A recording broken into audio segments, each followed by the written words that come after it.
Сәлеметсіздер ме оқушылар? Бүгін біздің өтетін тақырыбымыз ең үлкен ортақ бөлгіш және де ең кіші ортақ еселік. Бұл тақырыпты өтпестен бұрын сіздер бұл каналға жазылып қойыңыздар, колокольчикті басыңыздар, және де егер де бір сұрақтарыңыз болатын болса, бір түсінбей жүрген тақырыптарыңыз болса, мені төмендегі Instagram парақшама жазсаңыздар болады.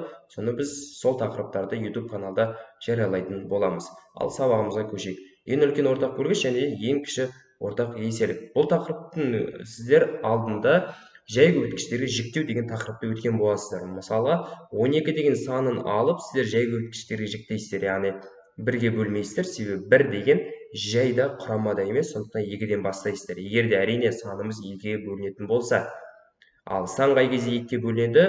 Егер санның соңғы цифры жұп болатын болса, мына жерде 12 дегеннің соңғы цифры 2, сондықтан ол жұп болғандықтан 2-ге бөлінеді. Ал 12-ні 2-ге бөлсек 6 болады, 6 2-ге тағы да бөлінеді, 3 болады, 3 2-ге бөлінбейді, 3 өзіне ғана бөлінеді, сонда 1 шығады. Міне 1 шыққанға дейін бөлуші едік. Яғни бұл жай көбейткіштер жіктеу. Енді ең үлкен ортақ бөлгіш пен ең кіші ортақ еселікке тура осы, бірақ сәл қосымша қосылады. Мысалы көрейік. Ең үлкен ортақ бөлгіш 15 пен 21, және ең кіші ортақ еселік 15 пен 21. Екеуінен де бірдей сан алып отырмын, айырмашылықтарын көрсететін боламын. Кеттік. 15 санын жіктейміз, есеп беріледі, есептің астына осылай 15 санын жіктейсіздер. 15 бізде 5 саны тақ цифрмен аяқталып тұр, сондықтан 2-ге бөлінбейді. Ал 3-ге бөліну үшін 15 деген санның 1 және де 5 деген санның бір-біріне қоссаңыздар 6 шығады. 6 3-ге бөлінгендіктен, онда 15 саны да міндетті түрде 3-ге бөлінеді деген қасиет бар. Енді 3-ге бөлейік. 3-ке бөлсек 5 болады, 5-ті 5-ке бөлеміз, 1 болады, бұлмен аяқталды. Енді 21. 21 нешеге бөлеміз? 3-ке бөлеміз, 7, 7-ні 7-ге бөлеміз, 1. Енді ең үлкен ортақ бөлгіште, міне мынада ЕОБ деп жазылады. Бұнда тек қана 2 сан берілсе, 2 сан неміз 3 сан беріледі. 2 санын бір-біріне ұқсастарын іздейсіздер, бөлген кезде. Мысалы, мына 3 шықты, мына жақтан 3-ке бөлгенсіздер, мына жақта да 3-ке бөлгенсіздер. Яғни екеуі бір-біріне ұқсас қой. Осыны тек қана біреуін ғана аласыздар. Болды, артығына тиіспейсіздер. Яғни мына 5-тің мына жақта көршісінде ұқсасы жоқ. 7-нің мына жақта ұқсасы жоқ. Сондықтан бұларды алмайсыздар. Түсінікті? Тек қана 3-ті аласыздар. Және 2-3 шықты ғой, екеуінің біреуін ғана аласыздар. Түсінікті? Бізде болушы еді, бір үйден бір адам сөйлесін деген секілді. Сол секілді бір қана санды аласыздар. Ең кіші ортақ еселікте тура осылай сіздер шығын қылмай, егер осылай 2 сан, бірдей сан беріліп, екеуінен де осындай ең үлкен ортақ бөлгіш, ең кіші ортақ еселік тап десе, шығын қылмай, негізі бірінші мына жіктегенімізде жеткілікті болады. Біз қайтадан жіктейміз, 5-ке бөлінеді, 5-ті 5-ке бөлеміз, 1. 21, 21-ді 3-ке бөлеміз, 7, 7-ні 7-ге бөлеміз, 1 шығады.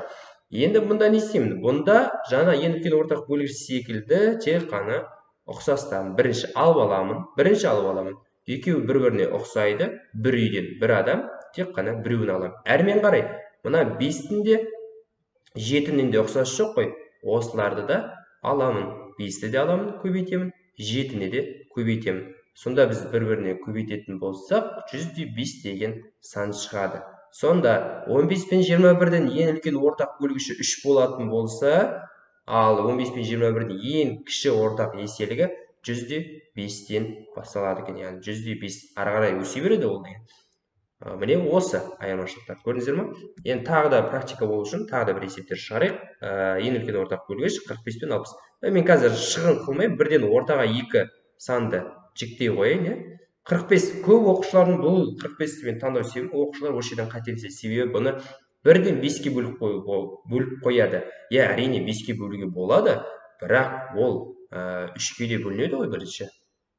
Неге емес 3-ке бөлінеді ол. Себебі 4 пен 5-ті қоссаң 9, 9-ды 3-ке бөлсең ол 3 болады. Сондықтан 45-ті 3-ке бөлсең бізде 15 шығады. 15-ті 3-ке бөлесің 5 шығады, 5-ті 5-ке бөлесің 1 болады. Мынанда 45-ті 5-ке бөліп қойып шатасып кетпеңіздер. 60-ты біз 0 деген жұп цифр болғандықтан оны 2-ге бөлеміз. 30 шығады, 30-ды 2-ге бөлеміз. 15 шығады, 15-ті 2-ге бөле алмаймыз. Өкінішке орай 3-ке бөлеміз. 5 шығады, 5-ті 5-ке бөлемін. 1 шығады.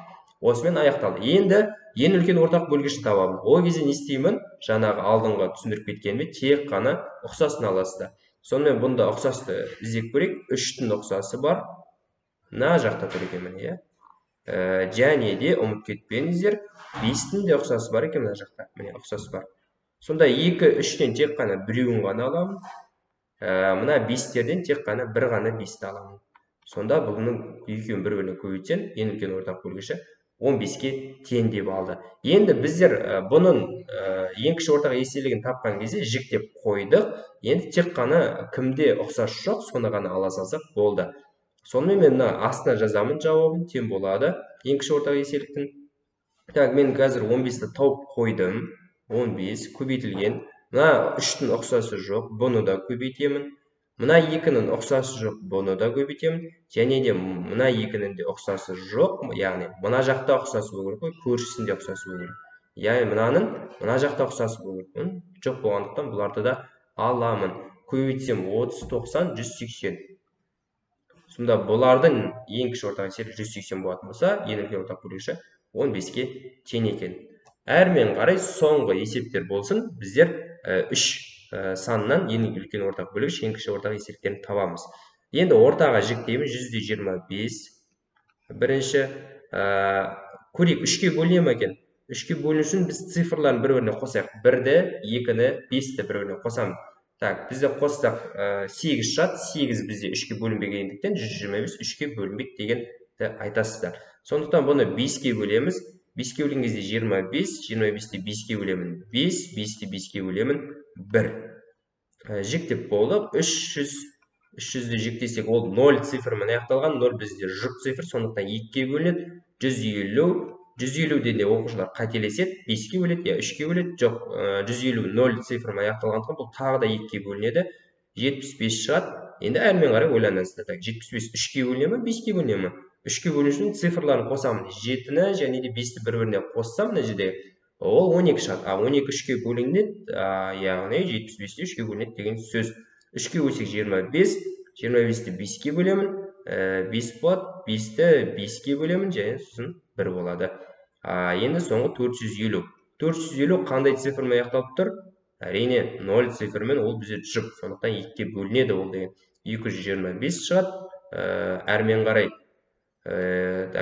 225-ті 3-ке бөле аламыз.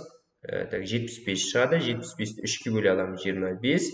25-ті 5-ке бөлемін. 3-ке бөлінбейді. 5-ті шығады. 5-ті 5-ке бөлсем 1 шығады. Осымен жіктеуіміз аяқталды. Енді ең үлкен ортақ бөлгішін тапсақ не істейміз? Олар ұқсасын ғана іздейміз. Ұқсас бұл жерде 3 саннан тауып отқандықтан 3 санда да ұқсас болу керек. Мысалы қараңыздар. Міне 5 бар. Екіншісін іздеймін, 5 бар. Үшіншісінде 5 бар екен. Яғни үшеуінің біреуін ғана аламын. Міне 5-ті алдым осы жақтан. Енді тағы да іздеп көрем, бар ма екен? Мына 5-тің ұқсасы бар ма екен? Міне бар екен екіншісінде. Және де үшінші санда да бар екен ұқсас. Сондықтан бұны тағы да бір 5-ті алады екенмін. Ал қалғандарының өкінішке орай екеуінде бар, бірақ біреуінде жоқ, біреуінде бар, екеуінде жоқ деген секілді ұқсастар жоқ екен. Сонда бұл екеуін бір-біріне көбейтсек, ең үлкен ортақ бөлгіш 25-ке тең екені шығады. Әрмен қарай біздер ең кіші ортақ еселікті тапқан кезде, енді біз 25 екенін тауып қойдық қой, ұқсастарын белгілеп қойдық. Мына жерге 1-ден 25 деп жазып қояйық. Әрмен қарай қайсының ұқсасы жоқ? Бұл жерде бір ескеретіні, ең кіші ортақ еселікті 3 саннан тауып жатырсаңыздар, онда 2 ғана ұқсасы бардың біреуін ғана аласыздар. Мысалы қараңыздар, мына 5-тің мына екіншісі де ұқсасы жоқ, үшіншісінде ұқсасы жоқ, 5-ті аламын. Көбейту. Әрмен қарай 2-нің мына жақта ұқсасы бар, бірақ мына жақта ұқсасы жоқ. Сондықтан бұл екеуінің тек қана біреуін аламын. Мына айырмашылық қандай? Мына 2-ніңше. Бұл 2-нің ешқандай ұқсасы жоқ, сондықтан 2-нің өзін аламын. 3-тің ұқсасы мына жақта бар екен, екіншісінде бар екен. Сондықтан бұл екеуінің тек қана тағы біреуін ғана аламын. Болды, көбейту. Әрмен қарай мына көрдіңіздер ме? Сандарды бір-біріне қоша өтсаңыздар, қошалмағандар қалып қойды, сонда жеңіл болады. Соңғы 3 қалды. 3-ті де көбейтемін. Мына жерге көбейту 3 деп жаза салайын. Содан барлығын бүйтіп көбейту қоямыз. Сонда бұны көбейтсек 4500 деген сан шығады. Яғни бұлардың ең кіші ортақ еселігі 4500 екен. Сонымен осы шықты. Түсіндіңіз деп ойлаймын. Каналға жазылуды ұмытпаймыз. Сау болыңыздар.